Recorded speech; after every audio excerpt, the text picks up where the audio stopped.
O Lord, you have searched me and known me. You know when I sit down and when I rise up. You discern my thoughts from afar.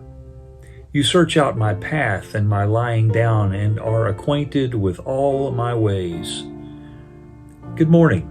This is Pastor Steve Mapp, and I am so delighted that you've taken time this morning to join us for our daily devotional on this Monday, August the 24th. I was reading from Psalm 139 this morning. It's a beautiful psalm about just how intricately and we are known by our God.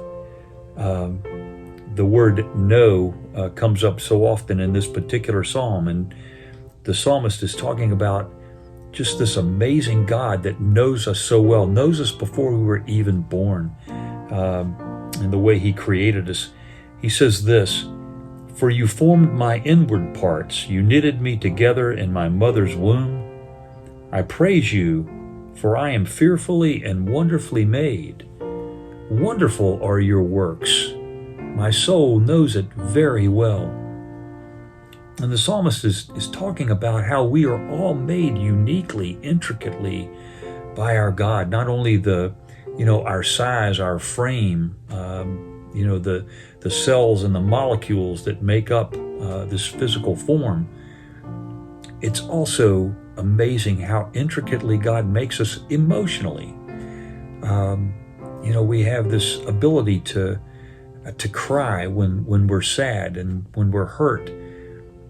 But God also created us with a sense of humor, to laugh at things, to be joyful, and to take delight in so many things. And sometimes we may lose sight of that, especially when things are not going so well, like our current situation. And I got to thinking about this morning, and it reminded me the very first sermon I preached at Winfrey some years ago.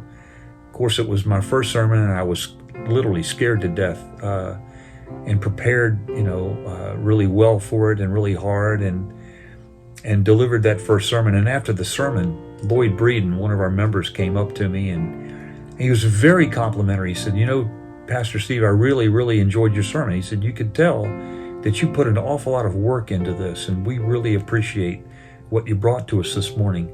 But Pastor Steve, I wish that ministers, preachers would maybe use a little more humor in their sermons. We all need to laugh a little bit, and your sermon was very serious and it was very good, but I wonder if it would be good for preachers to find a way to introduce a little humor into their sermons. And of course, I thanked him so much for his comments, and told him that I would take all of that into consideration as I moved forward in my preaching. And the very next week, Lloyd comes to church, and right after the service, he finds me, and he's got this grocery bag, and it's full of joke books.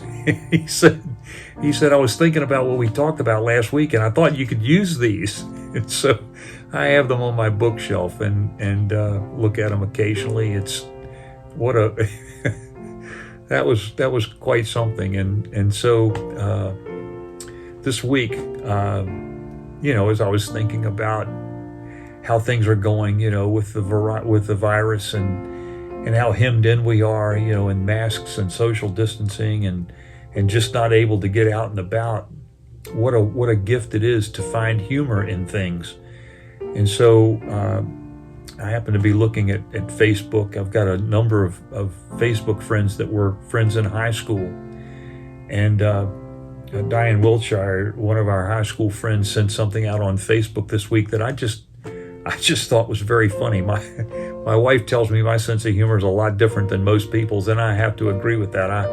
I laugh at some silly things, and I love the ability to laugh at myself. But I just thought this particular Facebook entry from Diane Wiltshire was just really funny, and I wanted to share it with you. The way that she's found humor in things that are going on. So I wanted to share it with you this morning as a part of this devotional. So here's what she said. Everyone, please be careful, because people are going crazy from being locked down at home. I was just talking about this with the microwave and the toaster while drinking my coffee, and we all agreed that things are getting bad. I didn't mention any of this to the washing machine because she puts a different spin on everything.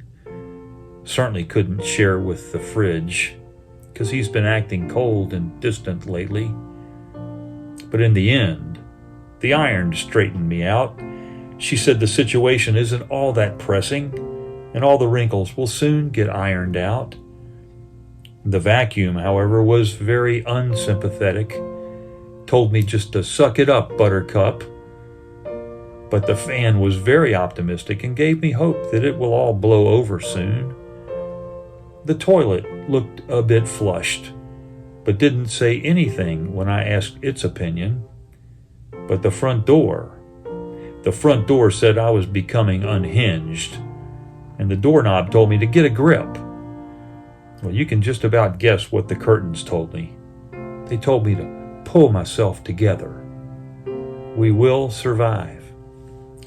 I found that to be just a delightful, creative way to look at things in this time where we are so pinned down, and there is so much out there to be frustrated about and to be angry and disappointed, and yet the ability to find laughter and humor in this, I think, is a gift that God has given us. We all are created uniquely. We all have our own individual senses of humor to go along with the way we're made so intricately and differently.